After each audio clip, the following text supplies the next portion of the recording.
Hello friends, welcome back. ഇന്ന് ഞാൻ ഈ വീഡിയോ ചെയ്യുന്നത് വിപ്പിംഗ് ക്രീമിനെ പറ്റി കുറച്ച് കാര്യങ്ങൾ പറയാൻ വേണ്ടിയാണ്. കേക്ക് ഉണ്ടാക്കുമ്പോൾ ഐസിങ് പെർഫെക്ഷൻ ആവാന്നുള്ളത് വളരെ ഇമ്പോർട്ടൻ്റ് ആയിട്ടുള്ള ഒരു കാര്യമാണ്. ഐസിങ് പെർഫെക്റ്റ് ആവണമെന്നുണ്ടെങ്കിൽ വിപ്പിംഗ് ക്രീമിൻ്റെ കൺസിസ്റ്റൻസിയും പെർഫെക്റ്റ് ആവണം. വിപ്പിംഗ് ക്രീം എങ്ങനെ പെർഫെക്റ്റായി ബീറ്റ് ചെയ്യാം എന്നുള്ളതിനെ പറ്റിയുള്ള വീഡിയോ ആണിത്. ഇവിടെ ഞാൻ 2 ബ്രാൻഡിൻ്റെ വിപ്പിംഗ് ക്രീം ബീറ്റ് ചെയ്ത് കാണിക്കുന്നുണ്ട്. ആദ്യം തന്നെ ബീറ്റ് ചെയ്യാൻ വേണ്ടിയുള്ള പാത്രവും ബീറ്ററും അരമണിക്കൂറെങ്കിലും ഫ്രീസറിൽ വെച്ചൊന്ന് തണുപ്പിച്ചെടുക്കണം. ബീറ്റിംഗ് പ്രോസസ്സ് എളുപ്പമാക്കാൻ വേണ്ടിയാണ് ഇങ്ങനെ ചെയ്യുന്നത്. ഏത് തരം പാത്രം വേണമെങ്കിലും ബീറ്റ് ചെയ്യാൻ എടുക്കാം. ഇവിടെ ഞാൻ ആദ്യം തന്നെ ബീറ്റ് ചെയ്ത് കാണിക്കാൻ പോകുന്നത് റിച്ച് ഗോൾഡിൻ്റെ വിപ്പിംഗ് ക്രീമാണ്. ഇത് പ്രീമിയം ക്വാളിറ്റി ക്രീമാണ്. ഇതിൽ അഡീഷണൽ ആയിട്ട് നമ്മൾ ഷുഗർ ഒന്നും ആഡ് ചെയ്യേണ്ട ആവശ്യമില്ല. മാർക്കറ്റിൽ 500 ഗ്രാമിന് 125 രൂപയാണ് ഇതിന് വില. വിപ്പിംഗ് ക്രീം ഫ്രീസറിലാണ് സ്റ്റോർ ചെയ്യേണ്ടത്. ക്രീം ഫ്രീസറിൽ നിന്ന് പുറത്തെടുത്ത് വെച്ച് അതിലുള്ള ഐസ് ക്രിസ്റ്റൽസ് കംപ്ലീറ്റ്ലി പോയതിനു ശേഷം മാത്രമേ ബീറ്റിംഗ് പ്രോസസ്സ് സ്റ്റാർട്ട് ചെയ്യാൻ പാടുള്ളൂ. 1 കിലോ കേക്ക് ഐസിങ് ചെയ്യാൻ 1.5 കപ്പ് വിപ്പിംഗ് ക്രീം ആവശ്യമുണ്ട്. ക്രീം പാത്രത്തിലേക്ക് ഒഴിച്ചതിന് ശേഷം ആദ്യം തന്നെ ലോ സ്പീഡിൽ ബീറ്റ് ചെയ്ത് തുടങ്ങണം. ലോ സ്പീഡിൽ കുറച്ച് നേരം ബീറ്റ് ചെയ്തതിനു ശേഷം പിന്നീട് മീഡിയം സ്പീഡിലേക്കും ഹൈ സ്പീഡിലേക്കും മാറ്റി സ്റ്റിഫ് ആവുന്നതുവരെ ബീറ്റ് ചെയ്തെടുക്കണം. ഇപ്പോൾ നിങ്ങൾ വീഡിയോയിൽ കാണുന്നത് പകുതി ബീറ്റായ ക്രീമാണ്.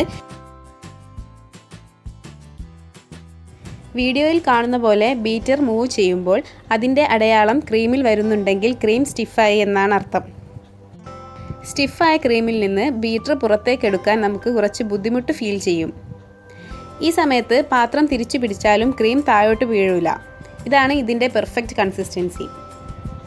ഈ ഒരു കൺസിസ്റ്റൻസി എത്തിയാൽ നമ്മൾ ബീറ്റിംഗ് പ്രോസസ്സ് നിർത്തണം. ഇനി അധികം ബീറ്റ് ചെയ്താൽ നമ്മുടെ ക്രീം ലൂസായി പോകും. അടുത്തതായി ഞാൻ ഇവിടെ ബീറ്റ് ചെയ്ത് കാണിക്കുന്നത് ഫിയോണ ബ്രാൻഡിൻ്റെ വിപ്പിംഗ് ക്രീമാണ്. റിച്ച് ഗോൾഡ് ക്രീമിനെ അപേക്ഷിച്ച് ഫിയോണ നോർമൽ ക്വാളിറ്റി വിപ്പിംഗ് ക്രീമാണ്. മാർക്കറ്റിൽ ഇതിന് 1 kgക്ക് 175 രൂപയാണ് വില. വിപ്പിംഗ് ക്രീം ഏതായാലും ബീറ്റിംഗ് പ്രോസസ്സിൽ വലിയ വ്യത്യാസമൊന്നുമില്ല. ഫിയോണ വിപ്പിംഗ് ക്രീം ബീറ്റ് ചെയ്യുമ്പോൾ കുറച്ച് പൗഡർഡ് ഷുഗർ ആഡ് ചെയ്യണമെന്ന് മാത്രം. നേരത്തെ പറഞ്ഞ പോലെ തന്നെ ഫ്രീസറിൽ വെച്ച പാത്രത്തിലേക്ക് 1.5 കപ്പ് വിപ്പിംഗ് ക്രീം ഒഴിച്ച് ലോ സ്പീഡിൽ കുറച്ച് നേരം ബീറ്റ് ചെയ്യുക.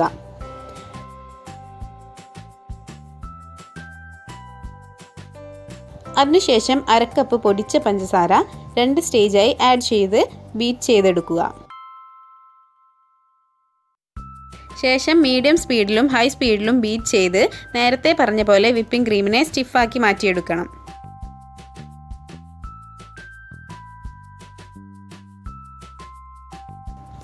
വിപ്പിംഗ് ക്രീം ഇപ്പോൾ സ്റ്റിഫായിട്ടുണ്ട്.